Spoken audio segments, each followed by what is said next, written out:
Geçen sene sadece Batman'da 53 tane vakayı bizler uçak ambulans ve helikopter ambulansla taşımış bulunmaktayız. Bunun dışında da geçen sene 36 bin, bir önceki sene 36 bin olan vaka sayımız 44 bin dolayına çıkmış ve vatandaşımız çok hızlı bir şekilde 112 ambulans hizmetlerine ulaşabilir duruma gelmiştir.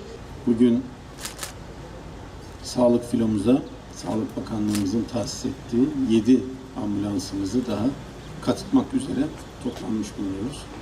Biraz önce İl Sağlık Müdürümüz bilgileri verdiler. Gerçekten %97 ilk 5 dakikada vakalara ulaşma hızı Batman için bir gurur tablosu. Kendilerini tebrik ediyorum. Tüm sağlık çalışanlarımızı tebrik ediyorum. Sağlık Bakanlığımıza teşekkürlerimi buradan sunuyorum. Mobil sağlık hizmetleri, ambulans hizmetleri Batman'da son derece başarılı bir şekilde devam ediyor. 12 gönüllüsü oldu değil mi?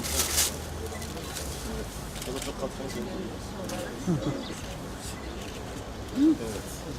Ambulans değil mi? Kırmızı şeritte acil yardım ambulans. Kırmızı şerit. Evet. Başka şeritlerde var mı? Şerit de var. Onlar hasta naklinde kullanılıyor sadece. Naklinde ve benzeri işlemlerde. Nereden anlayacağız kırmızı şerit, mavi şerit olduğunu? Öyle mi? Ha, tamam. Tamam. Evet, hadi hayırlı olsun, kaza olmasın. Evet, her ulaştığınız hastayı iyileştirin inşallah.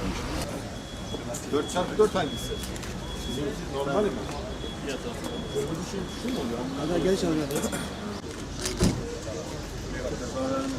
İyi günlerde kullanın. Gerçi siz iyi güne gitmezsiniz ama yani çok kötü olmasın. Değil mi? Evet, Ankara. Hastayı seviye transferini Ankara'da da var. Geçti farklı.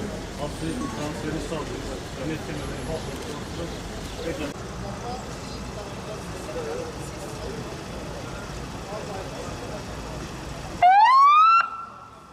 Sağlık Bakanlığı tarafından Batman ilimize 7 adet ambulans tahsis edildi. Bu ambulanslarımız tam teçhizatlı, son model teknolojiyle içi donanılmış bir şekilde tahsis edildi.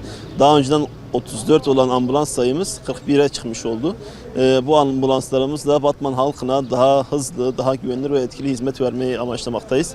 Ambulans filomuzun içerisinde bir adet zırhlı ambulans, bir adet obez ambulansı, 4 adet de 4x4 ambulansımız bulunmaktadır. Bu 4x4 ambulanslarımızdan da 2 tanesi aynı zamanda paletli ambulans olarak da hizmet vermektedir.